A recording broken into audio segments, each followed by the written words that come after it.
Ariel Helwani had the most delusional, coke-filled rant on his show the Monday after Tom Aspinall quit at UFC 321 after suffering an eye poke at the hands of Ciryl Gane.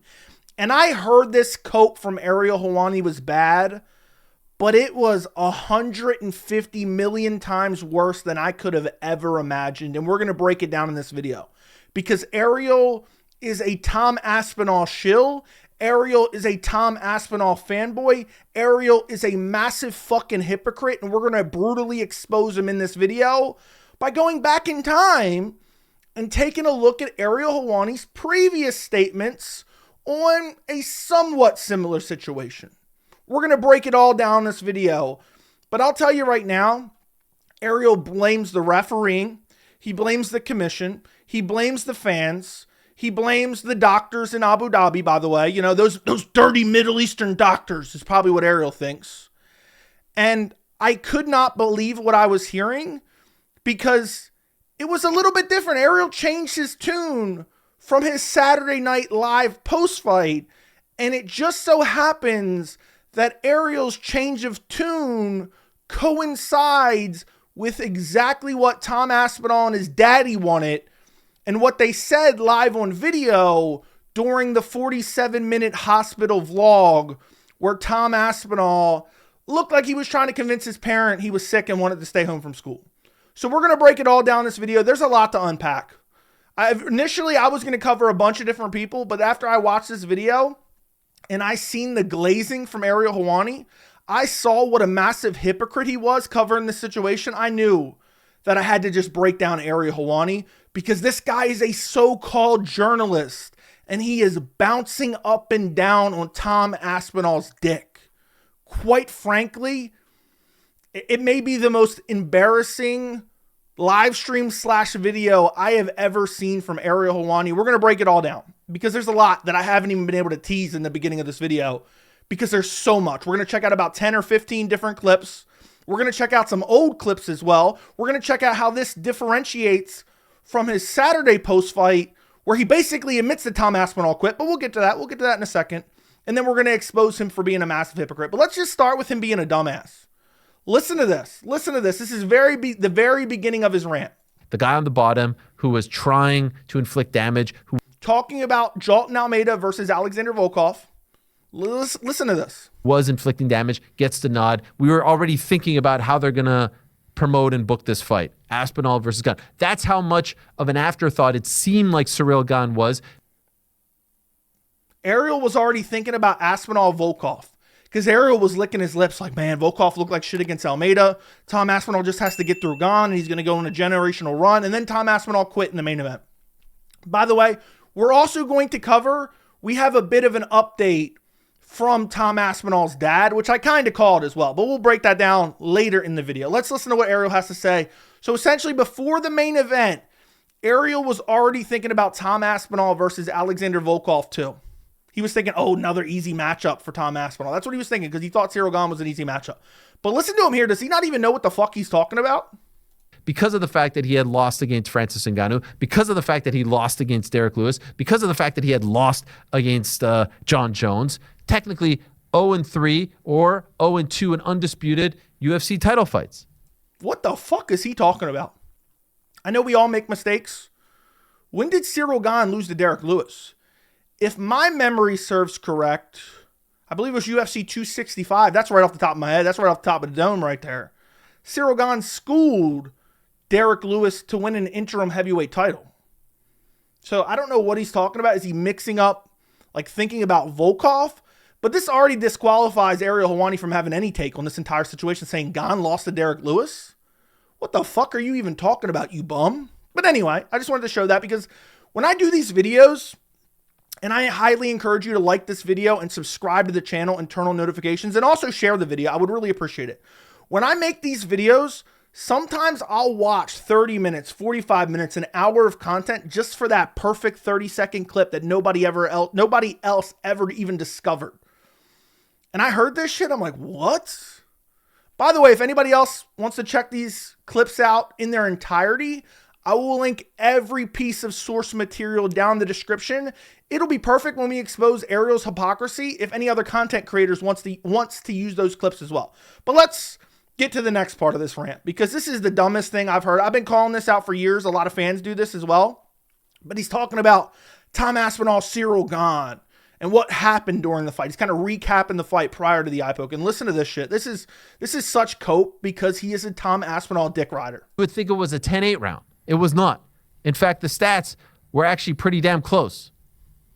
In case you're wondering, Tom Aspinall landed 27 of 39 total strikes. Ciryl Gane landed 30 of 40. Now, not all strikes are created equal, but I'm just saying it wasn't a 10-8. But look at this cry. Dude's bringing up the stats. I'm sorry if this offends any of you guys. Whether it's Ariel Helwani or any other fans, if you are referencing the stats, you are a dumb fuck. They are never accurate. And you're like, and even if they are accurate, again, Ariel says right there, every strike isn't created equal. Man, well, it wasn't a 10-8 round, man. Gane was only up on 3 significant strikes. You realize what a fucking nerd you sound like? Tell that to Marlon Chito Vera versus Rob Font. Go look at the stats for that fight. You tell me who won. You tell me who won. Go look at the stats on that fight. I'm sure those are very accurate, right? So it's just cope, man. Everyone could see that Gane was working over Tom Aspinall. Tom is so desperate, he's throwing spinning attacks, sloppy heavyweight spinning attacks. With 2 minutes and 42 seconds on the clock, he's staring up at the clock. He's checking the time. This is a 5-round fight. He's not even halfway through the round. He's looking up at the clock. His nose is bloodied and battered. Okay, he was getting schooled by Ciryl Gane, other than a couple leg kicks that Aspinall landed. Gane was flowing with all the shots. He was getting his reads. We know Ciryl Gane is a 5-round fighter. We know Aspinall barely ever gets out of the first round. Hadn't been out of the first round in years. I think the last time he got out of the first round, he went to 2 rounds with Andrei Arlovski. But for some reason, I guess because John Jones didn't want to fight him, they elevated this dude to a god. They elevated him to a god. But this dude's bringing up stats. He's like 30. There's only 3 strike differential. Shut the fuck up. And this isn't, I mean, we're not even close to the worst of it. Because this next clip is straight up pathetic. Is really just pathetic. Let's skip ahead a little bit. Because Ariel, I swear on my life, Ariel Helwani wrote a script for this. You can't make this shit up. This is supposed to be a journalist. This is supposed to be, I went to college for journalism, brother. I'm legit, man. I asked the tough questions, man. You covered up the Frank Yeager BKFC scandal, and now you're referencing stats to try to explain what happened in the fight, like a complete bum and fraud and a complete casual as well. But that's not all he does, because then he starts making up phantom eye pokes. Check this out. in the first round, Tom Aspinall shot for a takedown. And for the first time in his career, he was unsuccessful. Look at this right here. Look. This should be the end of the video right now. I'm going to get demonetized for cussing. I'm going to get Look at this shot right here. Look at the technical ability of Tom Aspinall. He's in deep on the hips, right? He's got the hands clasped. I mean, this was an easy takedown, right? Also, you can clearly see an eye poke here, correct? I mean, talk about a desperate grasp at bullshit. He is saying here that Tom was definitively poked in the eye here. And that's why this sloppy, ugly takedown attempt, that wasn't even really a takedown attempt, was defended. He was defended for the first time ever because of an eye poke, which you can't even tell. You could say, oh, well, the fingers were close to the face, or they were in the face, or he mushed him a little bit. We do not know if those fingers went in the eye. We never got a definitive replay of fingers in the eye here. This blurry image does not help you at all. And Tom Aspinall doesn't react afterwards either. So, do we think that this moment had anything to do with that unsuccessful takedown? It's a little bit blurry. We can't show you the footage, but if imagine thinking that. Look at this form. Yeah, he's in deep on that. Imagine thinking this is the body language. This is the body positioning of a high-level takedown. By the way, most takedowns don't even happen in the center of the cage. They happen up against the fence, but that's besides the point. They can happen in the center of the cage. Was this close to a takedown? Look, Gane's down blocking. He's ready to get his hips back, already has his hips back a bit. Tom's not even touching him yet. Not to mention Tom didn't even commit to this takedown. I mean, seriously. You think that had anything to do with it? We can't tell. It's inconclusive, you dumb. Let me just continue.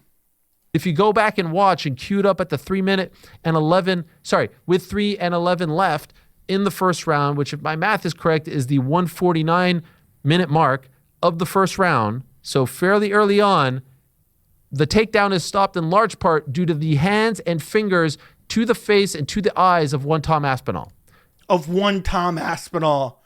I mean, dude is he wants to be cream pied by Tom Aspinall. That is the vibes that I'm getting, effeminate, cucky vibes from Ariel Helwani. And by the way, I went back. I said, you know what? Let me go back and check it. Let me rewind back and show you this. Of one Tom Aspinall. When Tom comes up here, he damn near headbutts Ciryl Gane. Are we going to complain about that as well? Man, Tom's a dirty fighter, man. He tried to headbutt Ciryl Gane here. I mean, imagine acting like this is definitive. This is what stuffed the takedown that Tom Aspinall never even committed to. What are you going to say? Oh, well, he didn't commit to it because the hands was in the face. The hands were in the face. We have no definitive evidence that there was ever a finger in the eye here. And by the way, when I rewatched it, Tom Aspinall did not react at all like he was eye poked. At all. But I guess at this point, he hadn't gotten beaten up enough to think that he's probably going to lose the fight, so he wanted out. But we'll just let it play from here. Footage, but if you go back and watch and queued up at the 3 minute and 11, with 3 and 11 left in the first round, which if my math is correct is the 149-minute mark of the first round. So fairly early on, the takedown is stopped in large part due to the hands and fingers to the face and to the eyes of one Tom Aspinall. When he says of one Tom Aspinall, that is the most effeminate, cucky thing I have ever heard in my entire life. You're making up fantasy stories that he definitively was shucked off and he couldn't get his takedown because of the fingers in the eye. Well, you know what? It was only it was a 3-strike differential in the stats, brother. In the stats, you look at the stats, man, I saw 0 for 1. That's what the stats told me. I don't care about the hand, the palm, mushing Tom Aspinall away. I don't care about that. The stats say 0 and 1. Let's go ahead because this shit is really pathetic. Let's jump ahead because he starts discussing the eye pokes and he kind of slips up a little bit here. He says, Tom says, I can't fight. Oh, okay. So you're admitting Tom made the decision. Let's continue. The 35 mark, it is very clear that multiple fingers are going into both eyes. It is a Three Stooges moment. Look at that. That's knuckle deep. The index. He wishes Tom Aspinall was knuckle deep in him. Finger is knuckle deep. By the way, the index finger over here, the eye that supposedly was fine, but now it's not fine once they got back to the UK. But we'll get to that update in a little bit. And so what then transpires is a scene in which Tom Aspinall repeatedly says, I can't continue. I can't fight. I can't see. He's saying this in so many ways. The main thing is I can't see, which is which are the words that lead to a referee saying the fight has to be stopped. I can't fight, I can't see. He repeatedly says that. And he said it immediately. AK, the second it happened, he wanted the fight to be over. He didn't even care to try to give it a little bit of time so that he could recover and still try to defend his title after being out for 14 months. But Ariel gives the game away right there. And you see he kind of catches himself. Well, in so many ways, I can't fight. And we're going to come back to this. In a second. But I want to show you 2 clips from his Saturday post-fight. Because in his post-fight, he basically admits that Tom quits as well. But doesn't really mean it. And now he's vigorously defending it. But people are literally arguing semantics about this. And it's driving me nuts. Let's watch his Saturday post-fight. And I want you to notice soon, because we're going to go back to the other one, how his entire opinion basically has changed. Not completely, but you'll get my point. Both of Tom Aspinall's eyes. And of course, I saw it on the chat. I saw it online. The moment he faces adversity, the people are saying, he quote unquote quit. That's what the people are saying. complete hogwash, complete nonsense. If you just watch it, you will see that those were two nasty, deep eye pokes. I do not think that they were intentional, but I do not, like, how could we sit here and fault Tom Aspinall for not continuing? Too much at stake, too much, hanging in the balance. And that's nasty stuff. You can't go out there fighting a guy like Ciryl Gane on, a half an eye, one eye. A half an eye. But do you hear that? He can't. There's too much at stake against a guy like Ciryl Gane. So if it was, maybe a Chris Barnett or a Hamdi Abdelwahab, he could continue. So he took into account all the factors, and he decided that he wanted out, even though the doctor, the in-cage physician, said that he had no concerns. Maybe that doctor's wrong, and we'll get to that later. But Tom Aspinall decided, I can't stand people trying to rewrite the narrative. I can't stand people playing semantics with this entire topic. Tom Aspinall would have been allowed to continue. Tom Aspinall decided he could not continue. And maybe quite literally, and I've said this before, I think that probably was the right call to not continue. But at the end of the day, Tom Aspinall chose that. He chose to not continue in the fight because he believed he was compromised enough to not be able to win. A synonym for all that is that he quits. If you want to take that pejoratively, so be it. But Tom Aspinall did quit. He decided he was not going to be fighting. He made that decision. Now let's check out another clip from this post-fight, because here is where he kind of starts to hint at something he gets to on Monday, where he kind of changes his opinion here. He throws this out there as kind of like a feeler to see how other people would react. And then I guess once he got together, talked it up with Tommy Aspinall and his daddy, he decided to go full force with the same narrative that Tom and his daddy wanted. But we're going to get to that in a second. This is the last clip we're going to check out from the post-fight, and then we're going to jump back to Monday's show. That's the question. If you're fighting like this and you double poke a guy, should that be a DQ? I mean, ultimately, does it really matter? No, Tom is still the champion. But Does it really matter? Should it be a DQ? Ultimately, does it really matter? No, it doesn't really matter. Well, it mattered a whole lot on Monday after you regrouped with Tommy and his daddy. Just saying, why are we doing this? Question. It's funny. Like if John Jones does weigh in, like you're saying, and spikes the football, which I believe he will, just like you said, he's notorious for this. You talk to Dominic Reyes or a guy like that, and he's like, man, he poked me so many times that it affected his vision and like it affected him. And the other thing I wanted to cover, and the reason I left that in, what's the point of doing these types of shows? I'm genuinely curious. And I know people think I come off as disrespectful, and maybe sometimes I am. I don't really mean too much by it. But what is the point of doing these types of shows if you're all just going to dick ride each other? Like what's the point? What's the enjoyment of watching something like this? I know at the end of the day, sometimes you're going to agree. But I swear, Ariel and his boys, for the most part, they just all say the same shit. And they're like, yeah, John Jones, if he spikes the football, and he's going to, he's notorious. Like, who gives a fuck about that? And you guys buy it, hook, line, and sinker every fucking time. But Ariel's like, should there be a DQ? At the end of the day, it doesn't matter. Well, it matters now. It matters to Ariel now. And I can't wait to expose this hypocrite. I can't wait. So the next clip we're going to jump up to is him talking about a point deduction because he's got to blame everyone under the sun.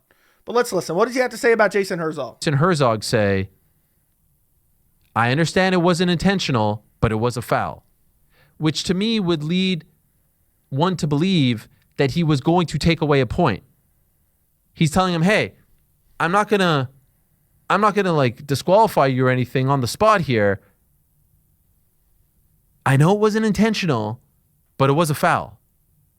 That would lead, at least I would hope that he would take away a point because it happened earlier and it was so severe. How do you know it happened earlier? Tom didn't react to it earlier. Jason Herzog didn't react to it earlier. Nobody reacted earlier, but you point to a blurry photo and you're sure of it. You're acting like it's an undeniable, irrefutable fact. That's simply not. You don't know that. You know what is an undeniable, irrefutable fact? I know people are going to want to jump on me for this one, but Tom Aspinall decided not to fight at UFC 321 after the eye poke. That is an undeniable, irrefutable fact. Not that, he was poked earlier, so let's take a point. Ariel wished there was a point deduction even though the fight was stopped so that he could point to it and say, we don't know who was going to win. Tom Aspinall arguably won that round with the point deduction, or it was a tie round. Ariel would have loved to be able to have the talking point, round 1 was a draw. Because even if Gane barely won, Herzog was taking a point anyway. But he wasn't, so Ariel's pissed about it. Let's continue. The second time, it never even gets to that moment. The doctor in the cage is heard saying, yeah, the eye is fine. My interpretation of that was that the eye wasn't hanging out of the socket. That's what he meant. How could he really tell what's going on inside? He's not, holding some sort of X-ray goggles. How could Tom know? He couldn't. How could Tom know if he could see or not? He held the rag in it the entire time, and he said, I can't see. From the very beginning, he showed that he wanted out. He showed from the very beginning. He's criticizing the Abu Dhabi doctor because Ariel, believe it or not, Ariel has a problem with everybody during these Middle East cards. When they're in Abu Dhabi, when they're in Saudi Arabia, Ariel always seems to have a problem, even with the referees who were from America and flown over there to officiate these events. Even the judges who mostly come from America are flown over there to judge events. And Ariel acts as if they have some bias for certain fighters. You would think the way Ariel's acting that maybe Ciryl Gane was a Muslim. What the doctor just said it's not hanging out.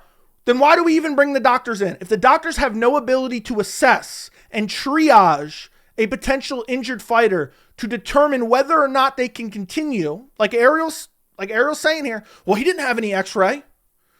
The referee did not say, he's fine. He said, I have no serious concerns about his globe. But Ariel just wants to throw him out. He doesn't matter at all. Well, he took a quick look at it. Tom didn't really want to show it that much because he wanted out badly. But that's what Ariel's saying. The doctor's opinion doesn't matter. So the doctor in the ring doesn't matter. There's no way he then says the two doctors at the hospital don't matter either, right? But we'll get to that. We'll save that for a little bit later. We'll get to that. Let's continue. He's not wearing some sort of contraption that's allowing him to see into the cornea or retina. But of course, people have spun that into he's good to go. And so here's Tom Aspinall, who has been waiting to fight since July of 2024. A year and 3 months, 15 months total. Here's Tom Aspinall that has fought them all, that was begging to fight them all, that wanted to fight John Jones, that would have fought Francis Ngannou, that would have fought all of them. Here's Tom Aspinall being called a quitter. Here's Tom Aspinall having his heart questioned, having his integrity questioned.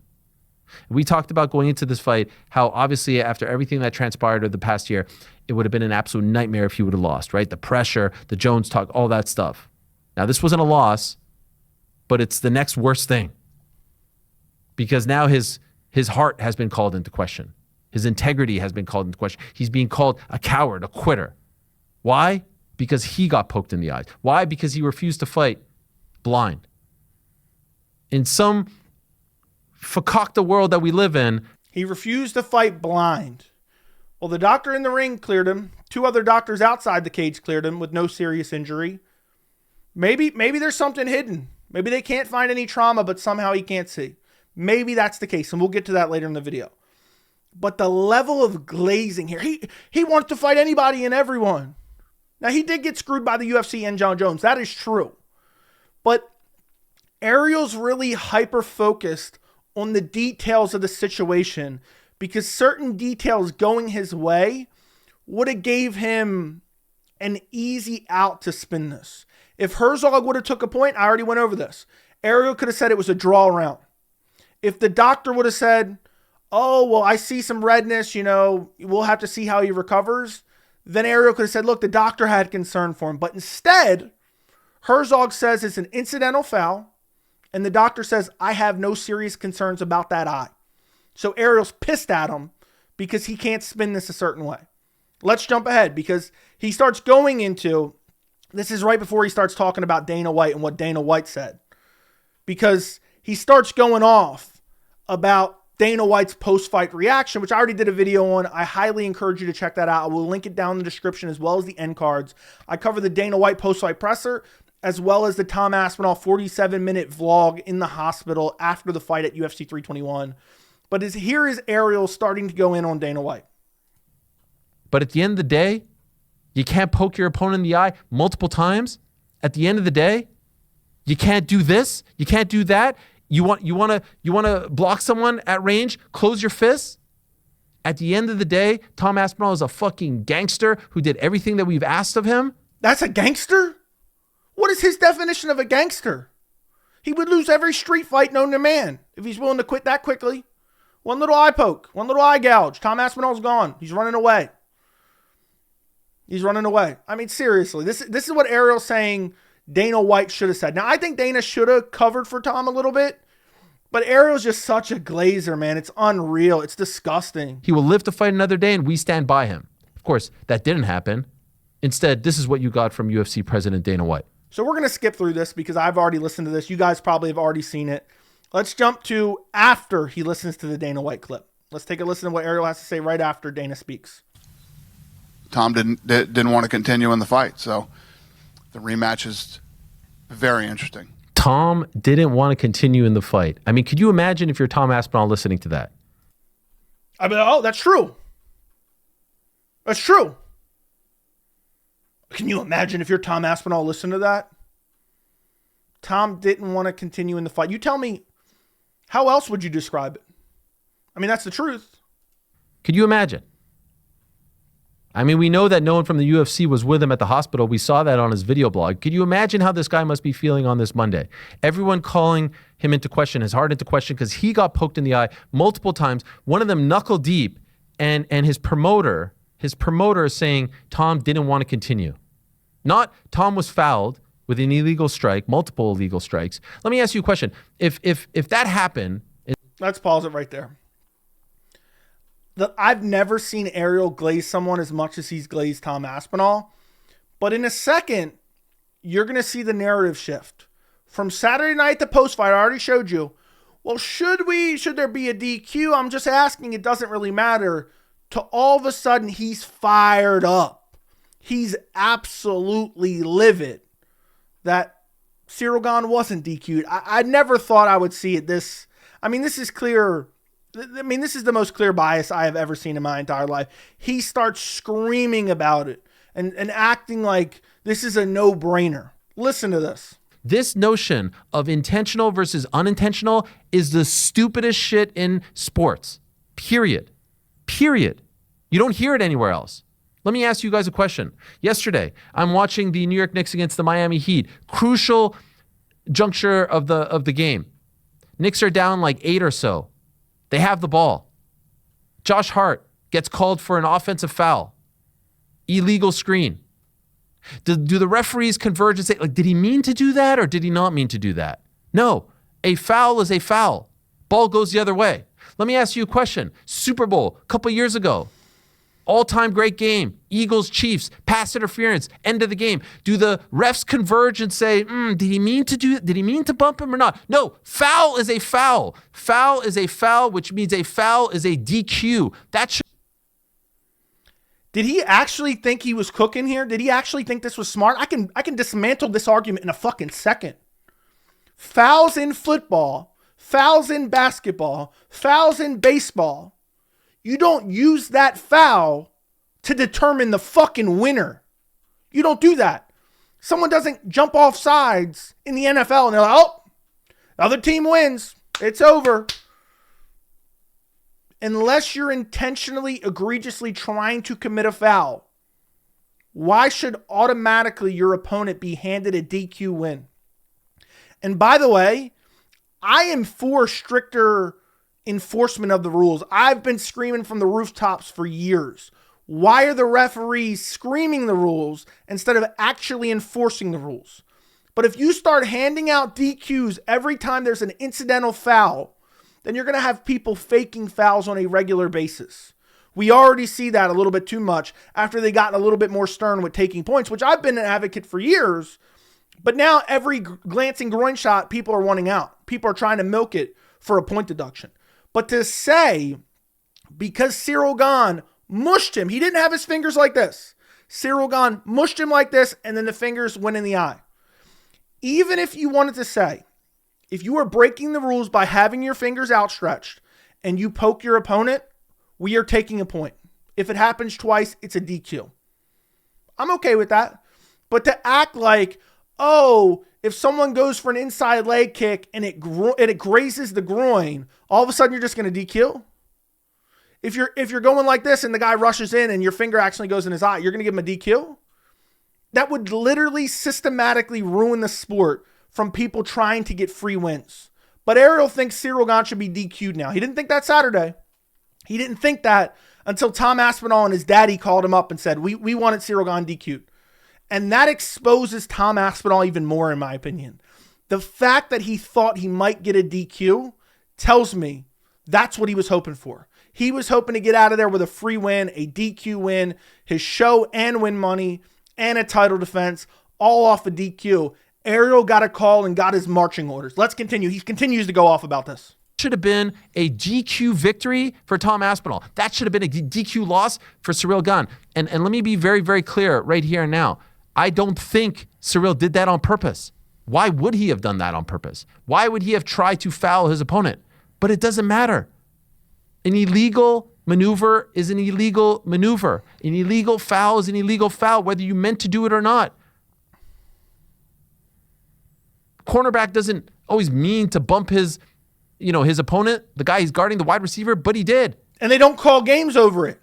I mean, what a dishonest comparison. They don't call games over it. But we're going to break that down. Remember, an illegal maneuver is an illegal maneuver. If you foul, you should be DQ'd. Remember that. Offensive tackle doesn't mean to grab the face mask, but he did. Josh Hart didn't mean to set an illegal screen, but he did. And they all get penalized for it. Penalized. They don't lose automatically. Why shouldn't they get penalized in this sport? Why isn't that a DQ? You know why it's not a DQ? It's not a DQ because the referee determined it was unintentional. And so because it is unintentional, then it's a no contest. Now, remember guys, regardless if it's intentional or unintentional, if you are committing fouls, you should be DQ'd. If you commit fouls, you should be DQ'd. I definitely don't have screenshots of Tom Aspinall committing fouls. I definitely don't have that, right? So I'm going to show you some images from the fight. Look at this outstretched hand. Look at this outstretched hand right here. You might be wondering why I'm showing you that. Okay, we're going to get to it. Look at this right here. Outstretched hand. Okay. All right. This one's not as good. It's a little bit lower. Outstretched hand. This one's more at the chest. So maybe you can ignore this one a little bit. Okay. Let's take a look at what the rule book has to say. Not that. We're not going to that actually. We're going to stick on this because I just realized I had it pulled up from the actual unified rules, okay? So I want you to remember, look at this and look at this. Let's take a look at the rule book.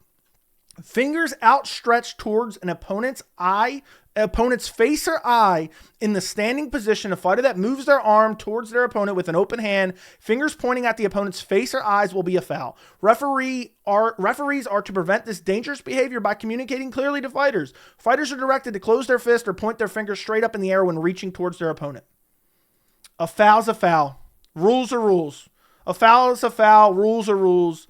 Tom was doing this throughout the fight. He never eye poked him.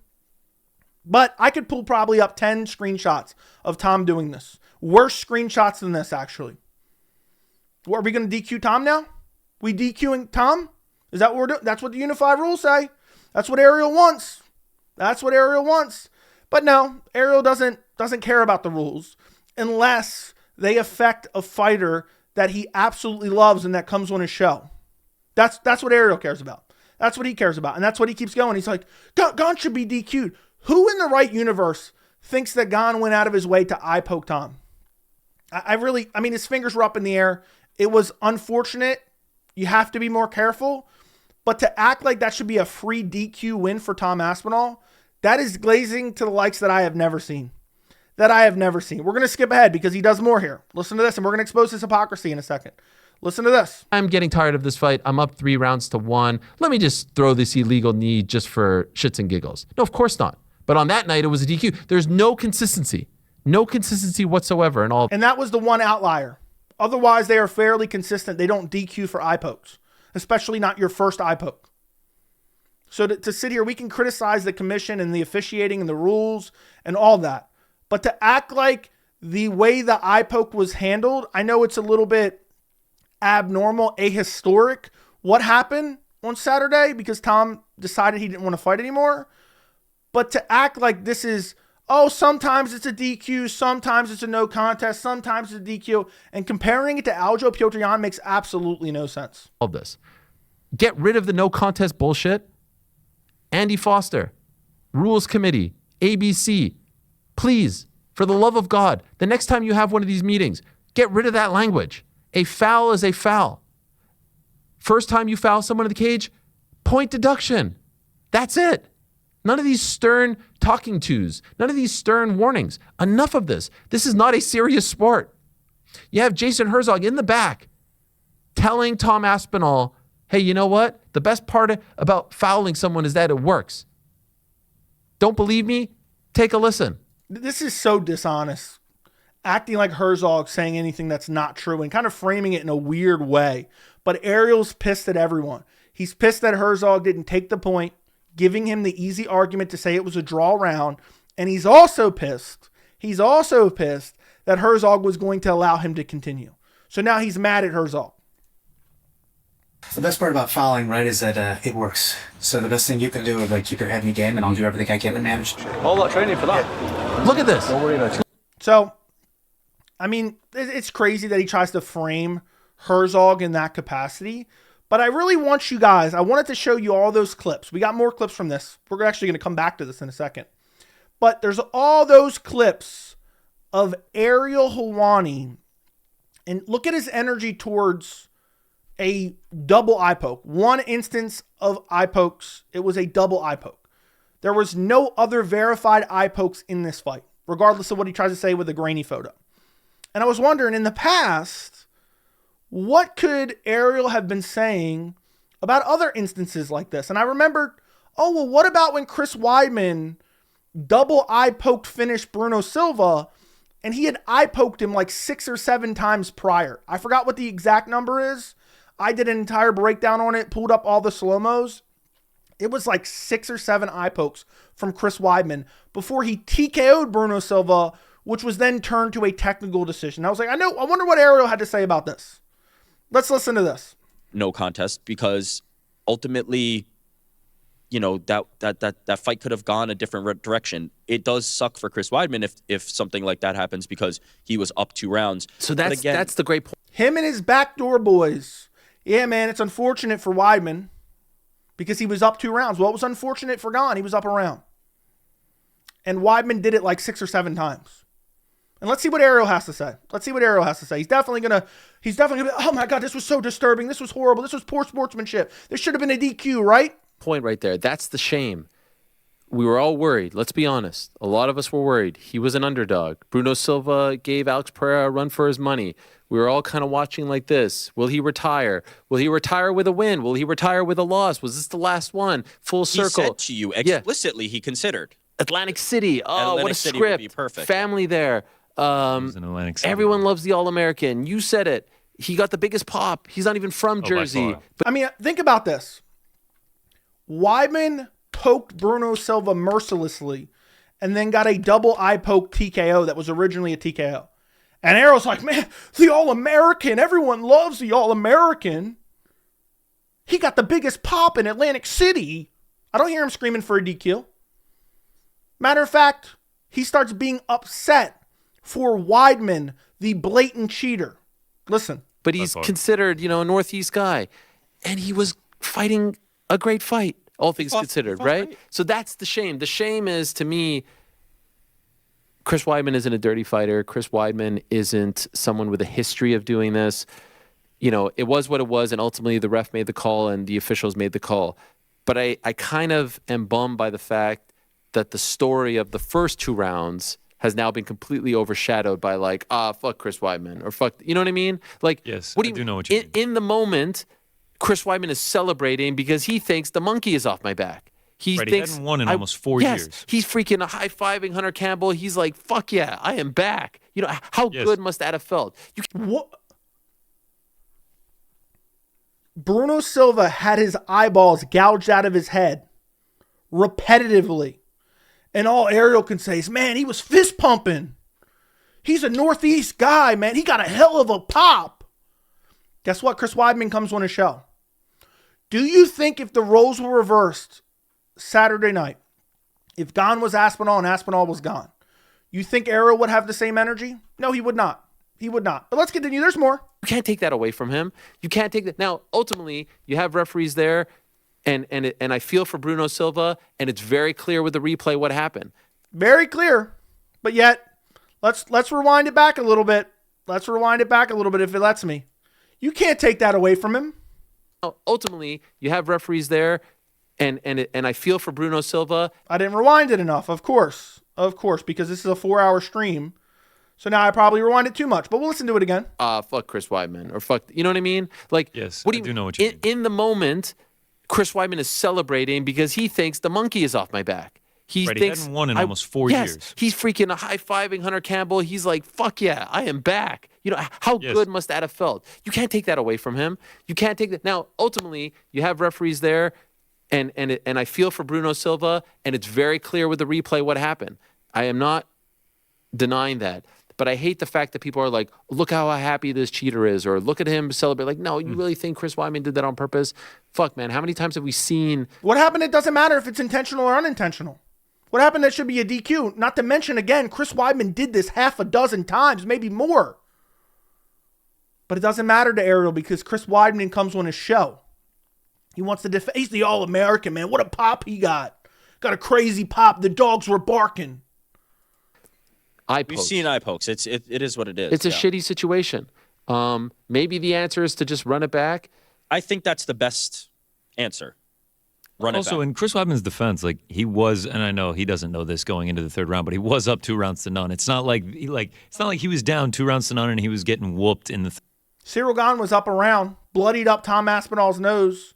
A guy who never goes more than a round, at least not in the last 4 years, is staring up at the clock, not even halfway through the first round, against a guy who's gone five rounds many times. So again, their narrative here is, oh man, I can't believe the brutal and repeated fouls, egregious fouls from Chris Weidman overshadowed his performance because he was winning.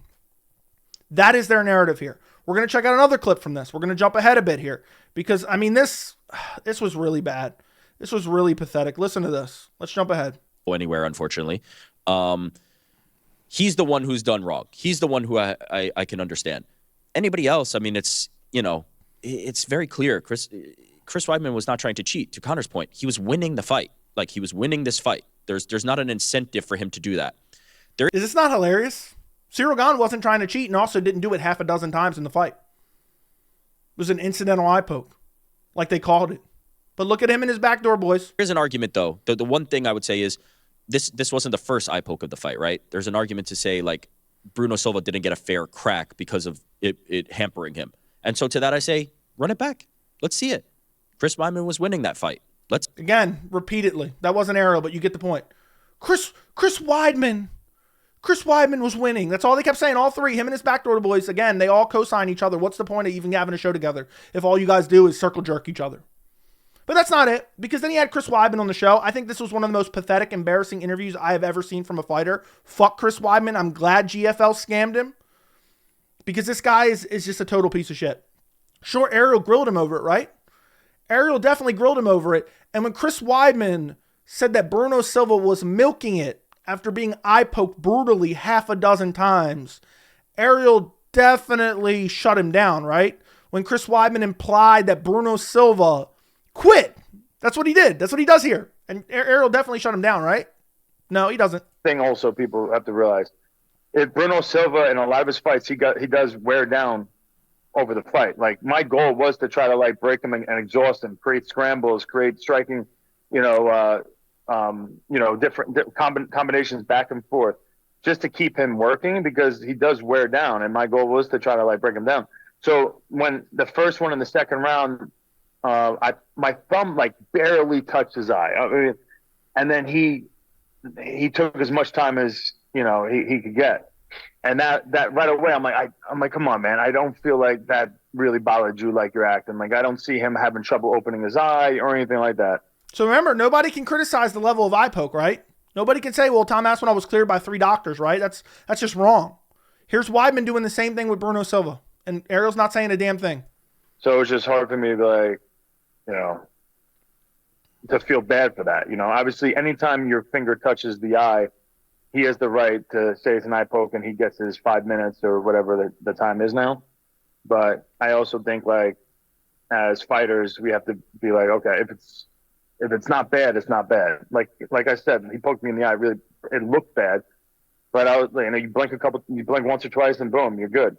I've been poked in the eye in sparring, bad. We're like knuckles deep. That's completely different.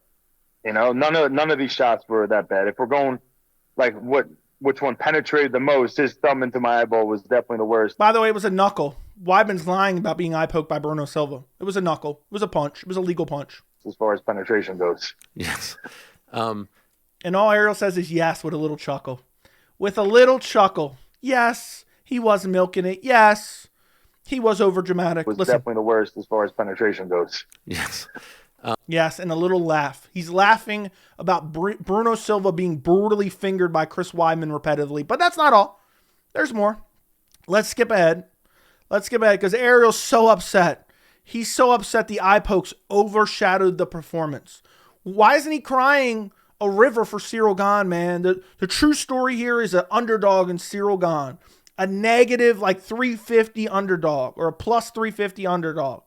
Like Ciryl Gane going out there and putting on a hell of a performance, and now it's overshadowed by the eye pokes and the no contest and Tom Aspinall quitting.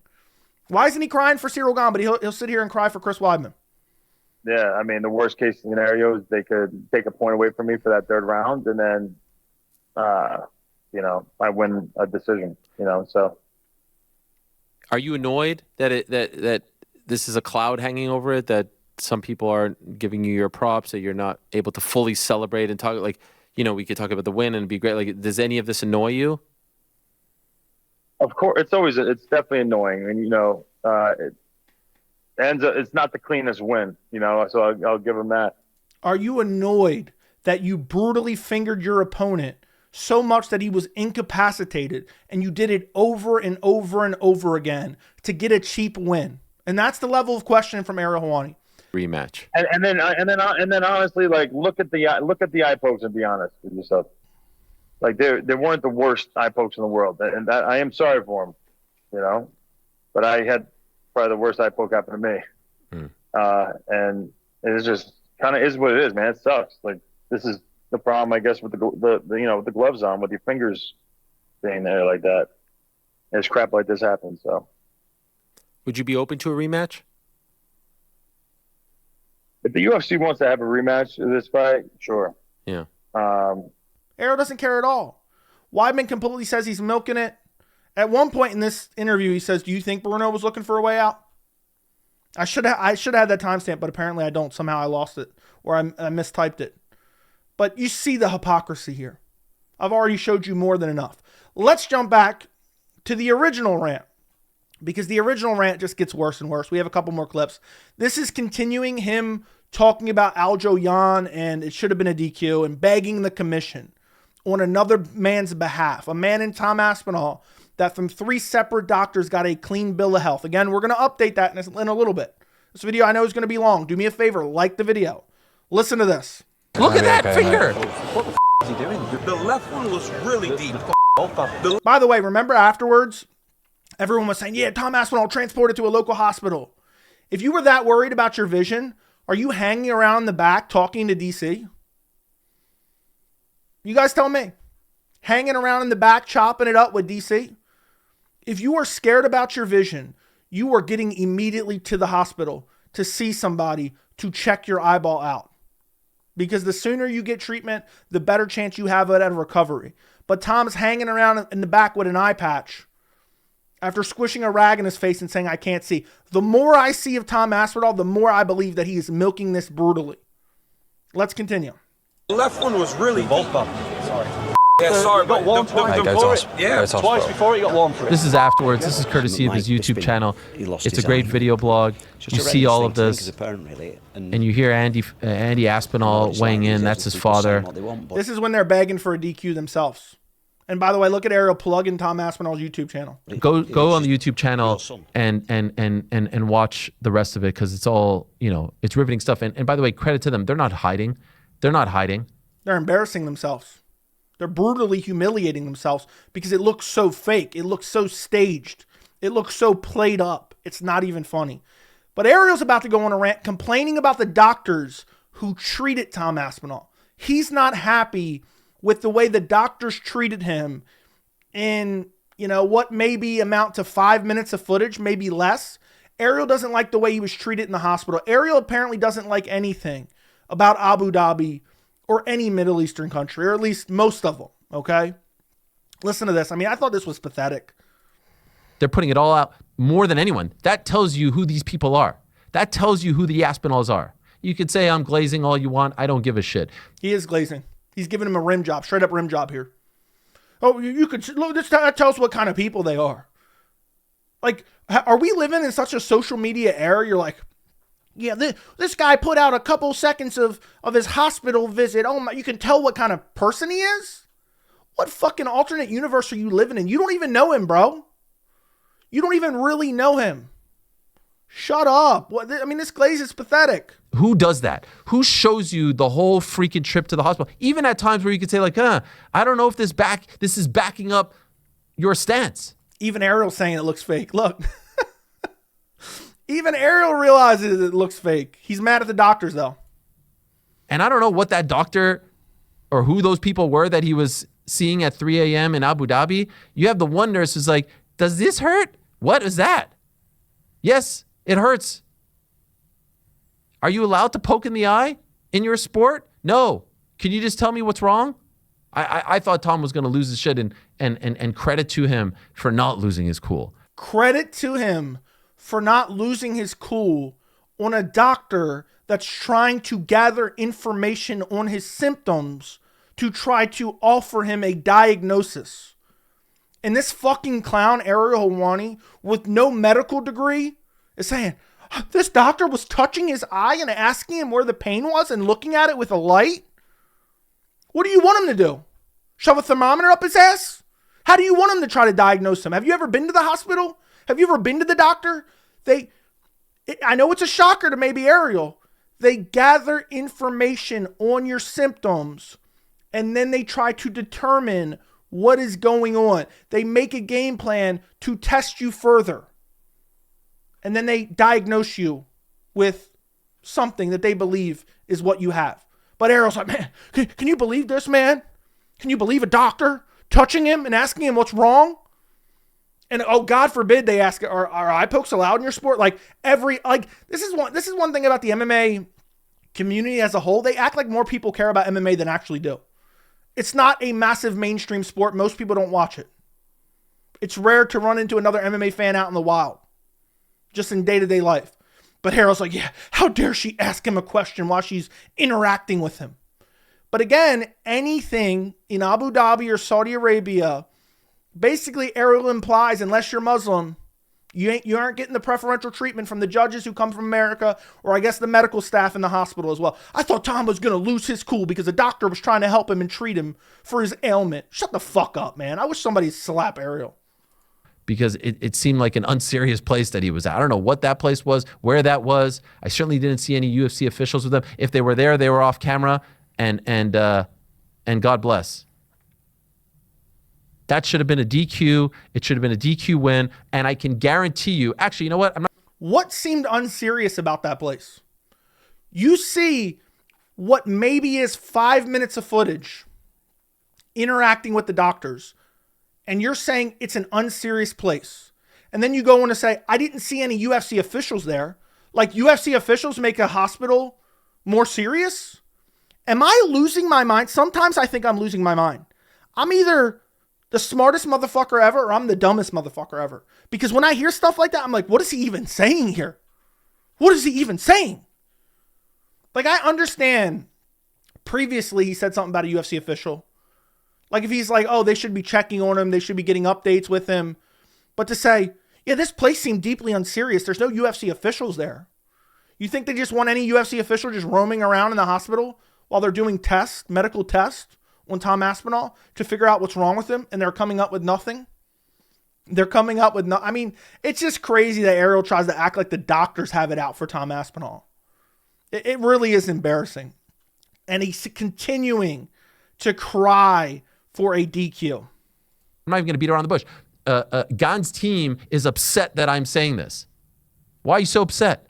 Upset about what? I'm not saying you did it on purpose. I'm just saying I don't want to live in a world where this sport tries to determine what's on purpose and what isn't. A foul is a foul is a foul.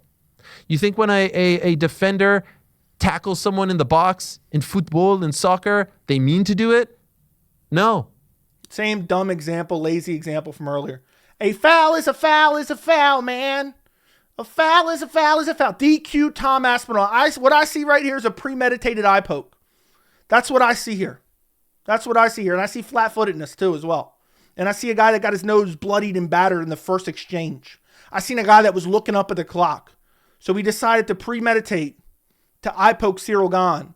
And Gane got him first. Gane said, I'll eye poke you before you eye poke me. This dude's crying for a DQ. Does it get any more pathetic? I mean, this level of glazing is absolutely insane. Didn't do it for Chris Weidman against Bruno Silva. Didn't want Bruno Silva to get a win. Didn't want it to be overturned. Didn't campaign for it to be overturned. He was devastated that the attention was taken away from Chris Weidman celebrating on the cage when Bruno Silva doesn't know if he's ever going to see again. And that's not the first time Chris Weidman's done something like that. Don't forget when Anderson Silva snapped his leg in half and Chris Weidman draped the American flag around him and pranced around the cage like a little bitch. But Ariel didn't care then. He didn't care then. Let's jump ahead. We got a little bit more to check out, boys. We got a little bit more to check out before we get to a medical update.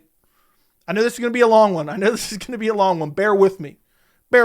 Listen to this. Foul, when you cheat, when you do something illegal, nothing happens. More often than not, nothing actually happens. And it's maddening to watch. And so because it wasn't declared a DQ, and because Dana White goes out there and says he didn't want to continue, Tom's the bad guy. How is Tom the bad guy?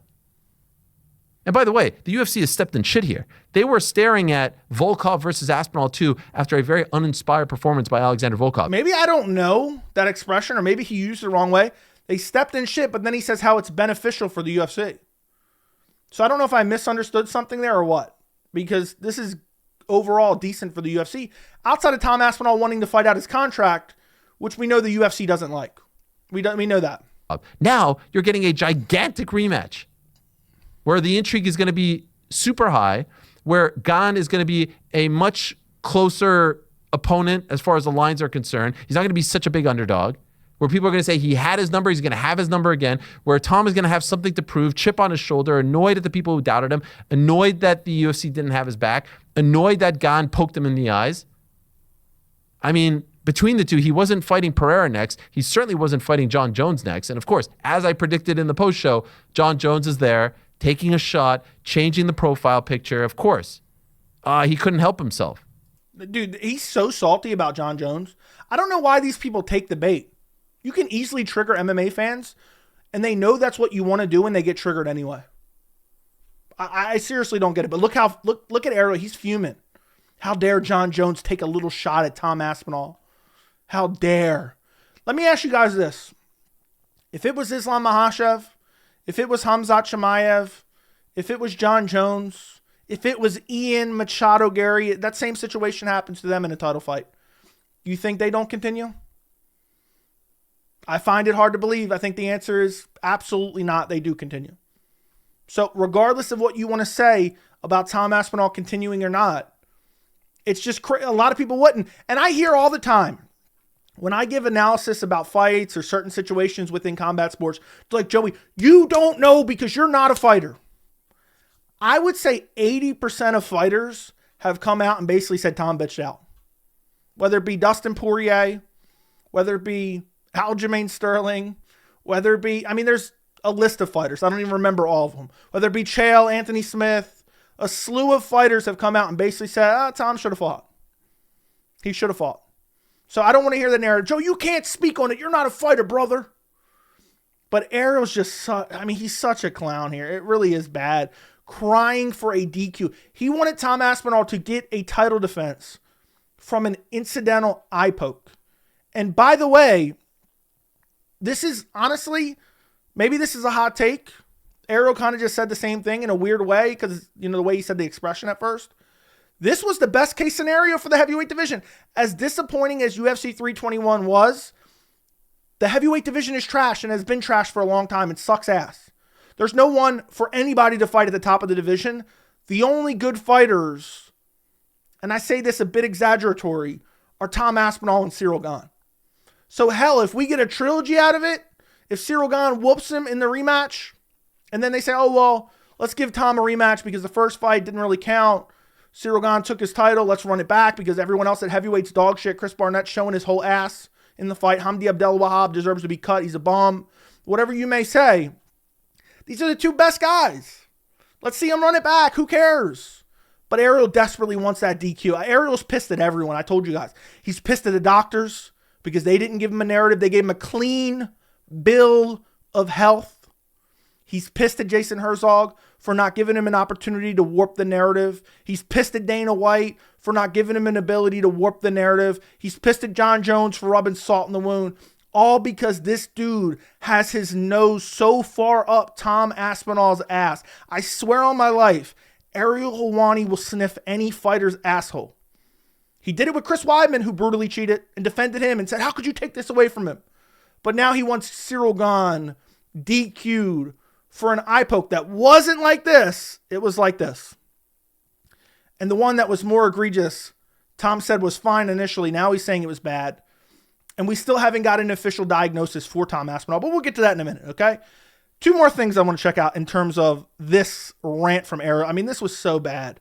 This was the level of glazing, man. Listen to this. Listen to this shit. It makes me sick. I can't believe I have to listen to this twice. Regarding Tom wanting out, Tom getting beat up, Tom, being a coward, being heartless, gutless, and just forgetting about everything this guy's done. By the way, this guy took a fight on 10 days notice, 14 days notice against Sergey Pavlovich, saved your ass at Madison Square Garden. No, we didn't. The fight card would have been fine. They just wanted to add to it.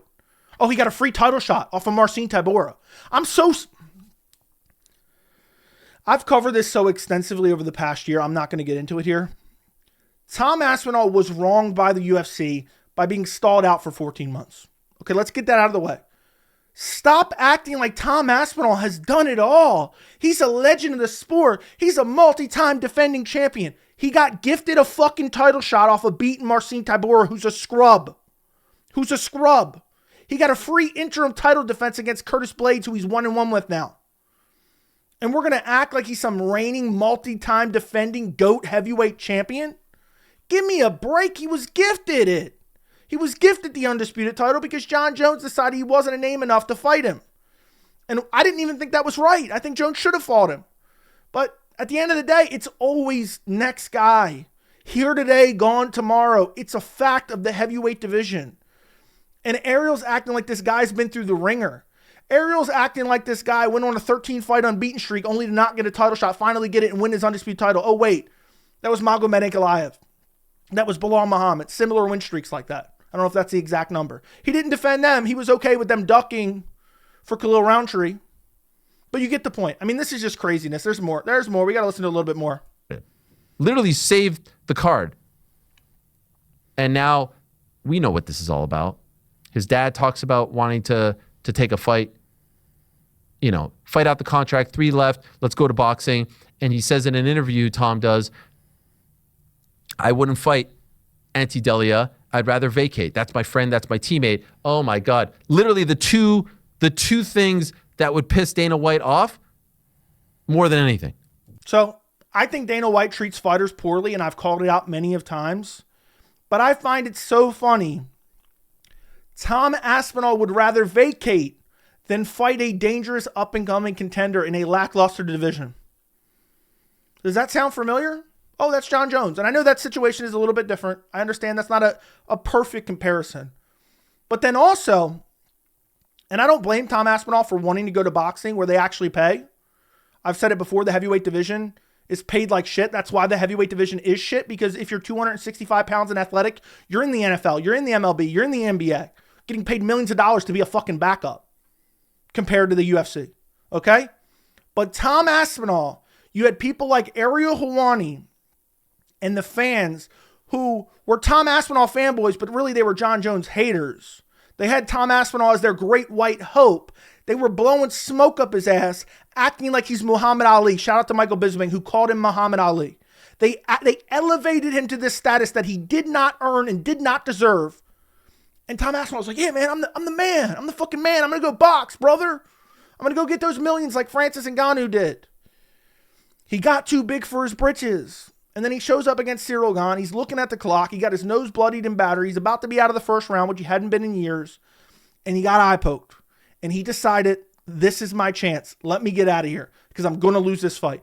What's worse for me? Quitting and looking, bad in the eyes of the MMA community, or getting busted up and losing this fight? And he chose, let me get out of here, live to fight another day, which I've said multiple times. I believe actually that was the right call. I believe all this shit afterwards with the vlogs and the media coverage, I think has really looked poorly on him. He should have just kept his mouth shut. Last clip I want to check out from this before we get an update about Tom Aspinall's clean bill of health. We have this. We have this right here because I want to answer this question for Ariel. Listen to this. But I would love for someone to explain to me, like an actual official to explain to me why the hell that wasn't a DQ. And trust me, I've asked. That should be a DQ, and I really do believe that a DQ plus Dana actually having his guys back without throwing Ciryl under the bus. I like Ciryl a lot. He's a great guy. His team now thinks that I have some sort of vendetta against him just because I'm keeping it real and telling it like it is. Hey, you fouled. And when you foul someone, there should be repercussions. Whatever the case is, who cares? Oh my God. You know what I want so desperately? I want the rematch. I want Tom Aspinall to be whooping Ciryl Gane for 3 rounds. I want Tom to brutally eye poke Ciryl Gane and Ciryl Gane quit and be awarded a DQ win. There's nothing I would love more. There's nothing I would love more. And then, oh my God, Ariel's head would explode. The content that I can make. I truly hope that Aspinall eye pokes Ciryl Gane and Ciryl Gane quits in a fight that Tom Aspinall's up and gets the DQ win and gets the undisputed title. I will laugh my ass off because this hypocrite will be brutally exposed even more. You want to DQ a guy because he pushed another guy and the fingers accidentally went in his eyes. If he's even doing this and he's been warned twice just for doing this, and then he eye poked him, okay, maybe you have a case, because holding your fingers outstretched like this, like Tom is doing right here, is actually illegal according to the unified rules. If that's the case, sure. But there's no DQ because he did not intentionally try to eye poke him.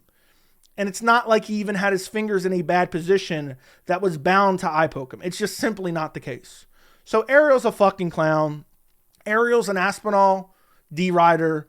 This was the most pathetic rant I have ever seen in my entire life from Ariel Helwani. It just goes to show, okay, that Ariel Helwani wants to play a game of soggy biscuit with Tom Aspinall, and believe me, he's going to lose intentionally because he would consider himself a winner. That's a fact. This is embarrassing, pathetic, and this guy's supposed to be a journalist. He's begging for a DQ for Tom Aspinall because Aspinall comes on his show. What a complete and utter embarrassment. The last thing I want to check out is we have an update from Tom Aspinall's dad. Listen, we have multiple doctors in Abu Dhabi saying that Tom Aspinall has a clean bill of health to just follow up, make sure everything's fine. We do not have any official diagnosis. And now here's Tom Aspinall's father providing an update. And he's saying it's still bad, but yet we don't have any rationale. We don't have any diagnosis. We don't know. We don't know why his vision is so bad. But yet it's still bad days upon days later. I'm going to give my opinion on it in a second. We got an appointment yesterday morning with a friend of ours. With a friend of ours. I told you guys I had a feeling, and here's my official prediction. I believe, and this is part of it already, and I said this even before this video came out, that all of a sudden there will be some type of injury to Tom Aspinall's eye. Then I believe all of a sudden he'll be recovered. He'll talk about the recovery. but it'll all be very vague and like, oh, he had this, he, had issues for a week afterwards. He couldn't see for 2 weeks. And finally, hallelujah, hallelujah. He's got a clean bill of health and he's all good. I have a feeling, a sneaking suspicion that's what it's going to be. The UK doctor's going to, acknowledge, or what's the word I'm looking for? Diagnose him with some injury. And Tom Aspinall is going to go away for a couple weeks and he's going to come back and say, hallelujah, I've been healed. I've been saved. Let's continue. Who is one of the doctors from the UFC. And he got us a private appointment at Ciryl Hospital to see an eye specialist yesterday. He kind of basically did the same as the guy that we saw over there. Said, it's bad, it's not good. But his eye is a little bit more closed than it was. He's right. It's bad, it's not good. Doctors don't look at you and say, it's bad. They diagnose you with something. The vagueness of Tom Aspinall's dad tells me they've seen all the backlash of this, and now they're drumming it up to make people feel sorry for Tom. And by the way, when they saw this doctor right here, I covered it in my other video. I'm not going to cover it here. When they said, definitely the fight should have been stopped, this guy laughed in his face. And by the way, they have a friend that they went to and saw an eye specialist, and they did the same thing they did in Abu Dhabi. So what happened to Abu Dhabi being unserious? The hospital in Abu Dhabi being unserious, like Ariel Helwani said. Apparently did the same thing in the UK. I still can't see anything. Said it's just grey. And they tested him on words and he just couldn't see anything. His left eye, 50%, he went down about 4 letters and then couldn't see the letters. So one's really, really blurry and one's still not working. Sometimes when your eyes heal like that, it can become displaced and stay there. And they did a few tests on that and they said it doesn't seem like that. So it's not displaced, but apparently he's still having trouble seeing out of the left eye and can't see out of the right eye. I'm no medical doctor. I'm no ophthalmologist. But there would have to be an observable reason why he could no longer see. Because if so, if this is the case, if this is actually the truth, this could be a career-ending injury for Tom Aspinall. And that would be horrible. Absolutely horrible. I hope Tom Aspinall's eye health is fine. I'm just not buying it. I'm really not buying it. And I believe there will be a miraculous recovery. And his vision on the eye that's the best eye, his eye wasn't following properly. So the muscles weren't working strong enough to go this way. This one just wasn't working that good at all. So we've got to have additional tests further this week. And Moyes is sorting the tests out for us. And he's got to have a CT scan. There you go. I hope this isn't the case. I hope they're just lying because they're worried about the backlash and they're trying to cover their trail. But this really isn't a good look if that's the case. And if we have some miraculous recovery and there's no actual serious injury, this is a really bad look. But if this is true, this is serious. This is serious. I would take back like 90% of what I said in terms of, oh, this is clearly fake. You get the point. If this is the reality of the situation, I feel terrible for Tom Aspinall. I wish him nothing but the health, but I'm not fucking buying it. I'm just not. I mean, the fact that he's seen so many doctors and they can't diagnose him with anything. They're looking at his eye. They're doing these tests. They're breaking out those little scopes. Well, everything looks to be in order. But yet he's saying he still can't see. Also, it's so bad that he's hanging around backstage talking about how bad it is with Daniel Cormier instead of getting to the hospital. Because I promise you, if that was me and I couldn't see, I'd be rushing to the hospital. So I'm not really buying this at all from Tom Aspinall's dad. So you have the Aspinall camp just putting their foot in their mouth over and over and over again. Ariel Helwani straight up shilling out for Tom Aspinall and being an absolute hypocrite, especially when you look back at the Chris Weidman situation. And it's really just embarrassing, man. It really is. I was going to call out Bisping as well. I was going to look up, everyone in the MMA community basically coping over Tom Aspinall. But Ariel Helwani was enough, believe me, because this video is now, oh my God, an hour and 50. Well, anyway, I want to throw this in at the end. I really do appreciate your guys' support. And yesterday, there was a $400 PayPal bomb from who we call the anonymous female donor. The PayPal link is in the description if you guys want to support the channel. Okay. She occasionally, literally like once a month, drops like a $300, $400, I think $500 bomb via PayPal. And I really do appreciate it. And this was her message. Appreciate honest take on Tom Aspinall quitting. I will continue to speak my mind. There's a lot of weirdo incels in the MMA community saying, Joey, you're so dumb. You're just a rage baiter, blah, blah, blah. Get off here. You're ad hominem attacks. Repetitive ad hominem attacks instead of attacking my actual argument that's based on logic and facts. And I get to say whatever I want because people like this support me. I don't have to rely on pandering to the MMA community with popular opinions to get support. I got support like these people right here. So thank you so much, anonymous female donor, for the $400 PayPal bomb. Thank you to anyone who watched this video. Make sure to like the video and subscribe to the channel. Thank you to anyone who supported me in the past. I really appreciate it. And I will see you guys in the next video. We'll go to full screen to end the video. Comment down below, clean bill of health, 1, 2, 3. If you made it to the end of the video, because there might be some people that comment clean bill of health before even getting to the very end. So thank you for watching. I'll see you guys in the next video.